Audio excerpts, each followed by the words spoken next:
castle in the sand. He has a cork golf ball. He spent a lot of time on the beach. I've won over 100 tournaments. Wow. Yeah. No.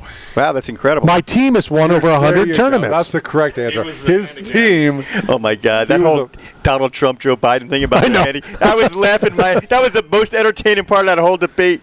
Well, luckily I didn't see it. But I heard there was a clip that he's won two club championships or something.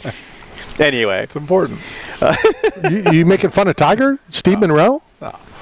But yes, I enjoy playing, and I've always said because it's the only sport that I enjoy. Because I'm no good at it. I don't want to get good at it. I'll just bring Steve Monroe and I'll win. Dude, how pumped is Mike Perry for this fight? I'm actually more excited for the fight now. Yeah. I was excited because I know Mike Perry is going to bring it to Jake. And I have nothing against Jake Paul. I'm really happy for him. I like Jake. Yeah, I do too. I like Logan. But I do want to see him lose. It's not that I want to see him lose, because I enjoy the hate.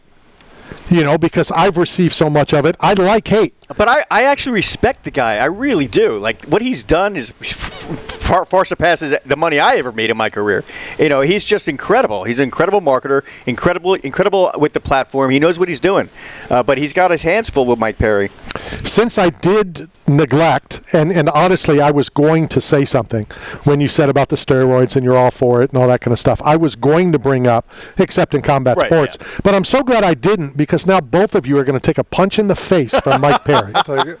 You ain't taking it. Can I punch back, though? When you wake up. When you wake up, what if I don't go down? You go down. You don't go down. Not you won't get knocked out. You're not going down.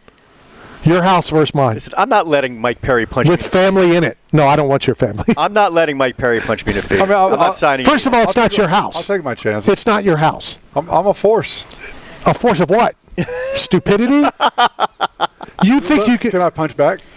You're not going to wake up. You're not even going to have a chance to punch back. Man, you guys don't know me. Okay, that's good. I mean, good for you. I like your confidence. I really do. You don't know me. Like, I trained for this.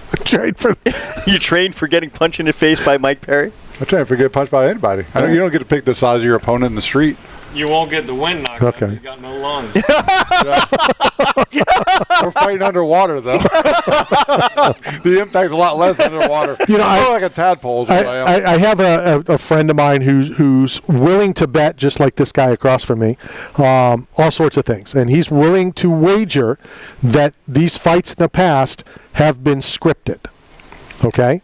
And I'm telling him, and I'm naive, I get that. I don't see Mike Perry scripting anything. I don't see I think Mike Perry's name and reputation is worth more than anything to him. Right. And he's not. Well, he's going in to win this fight. I made the same argument about Mike Tyson because, like you said, a lot of people think they're scripted. And I said, even if Mike Tyson agrees on a script, you never know which Mike Tyson's going to show up that night. And he might just say, I know what I agreed to, but screw it. I'm here now, and I'm going to fight. So let me ask you a question. You're an MMA expert. Okay. Gordon Ryan, Brazilian Jiu-Jitsu master, probably the greatest in the world, a lot of people claim. Yeah. Now, who would win in a grappling tournament? Him or Ricky Rocket, the drummer of the band Poison? Gordon Ryan. Why? Because Gordon Ryan's the best in the world. But do you know who Ricky Rocket is? I do. Yeah, he's the drummer of Poison. He just earned his 4th degree black belt. He's trained Brazilian Jiu-Jitsu for decades. Okay. Now, yeah, but he's not a competitor. Well, you don't know that. What do you mean I don't know? If he was a competitor, he'd be in the tournaments. I'm just saying that there's like Al Bundy. First of all, how old is Ricky Rocket? Does it matter? Yes, it matters. Of course it matters. Yes. I mean, if Gordon wasn't on steroids, if he wasn't doing the enhancement part. If you had lungs, you could breathe. A 4th degree black belt versus youth. I mean, the ground is an equalizer. It neutralizes the advantages. You're talking about the world champion, the best who's ever done it, in his prime against Ricky Rocket, the drummer from Poison. Yeah, Ricky bought his belt. At Kmart. So? At Kmart. You think that these are paid David Vieira is a X amount of degree, 2nd degree, 3rd degree black belt. Cruz is a 5-time world champion.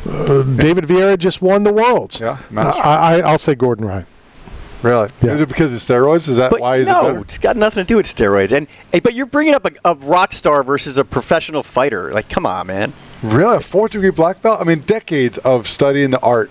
Oh, a lot of Elvis Presley was a black belt, too. You think he would beat Chuck Norris in a day or Bruce Lee? Come on. Well, you got an influencer going up against. Yeah. I mean, Al Bundy sells women's shoes, but you really want to fight him in a mall?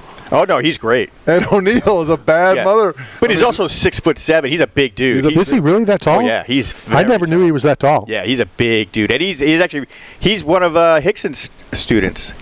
I know he's legit. Yeah. But still, I wouldn't take him over Ryan. I've seen Ryan. Okay. But do you think? But you got to remember, Al.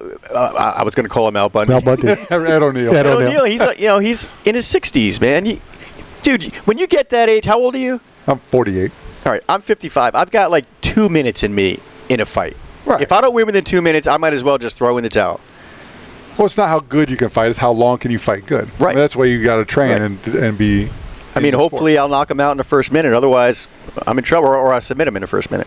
I don't know, but like there's masters that like as they age, they just get better. Tai Chi. I mean, I have a master from Denver, Master Clark. He gets better with age because of like the experience and knowledge and using energy against you to fight with Tai Chi. I feel like I'm in an episode of The Simpsons right now.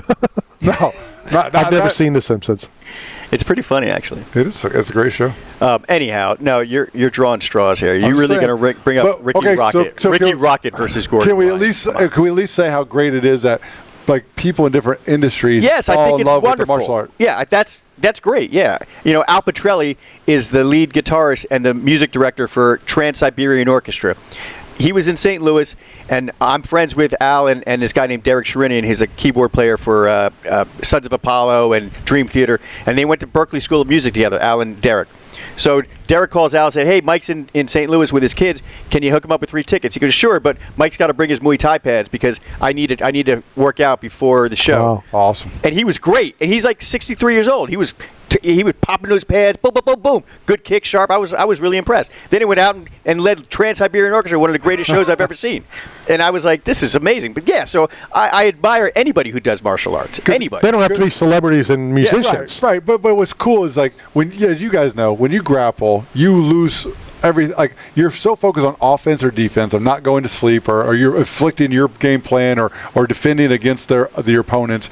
And it's such a fast thing. You escape everything. You don't think about your bills, your life, your kids. It's truly a mental release. It is neurologically that you can't get other ways in society. That's not true.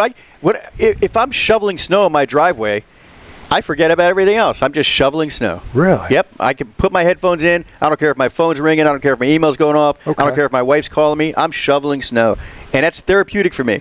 My neighbors will always be like, Mike, why do you shovel your own snow? Why do you mow your own lawn? I'm like, because then nobody bothers me. Right. It's like when you're growing up, your mother says, don't bother your father. He's watching the game. He doesn't even like football. Right. But it's his time. Leave him alone. So where do you live? I cut the yard this morning, So how- and I don't think about anything. All right, we got a air break. Top of the hour. This is Knockout Radio, brought to you by 8 Men Strong, Stop Zone, and Bucked Up Energy Drink.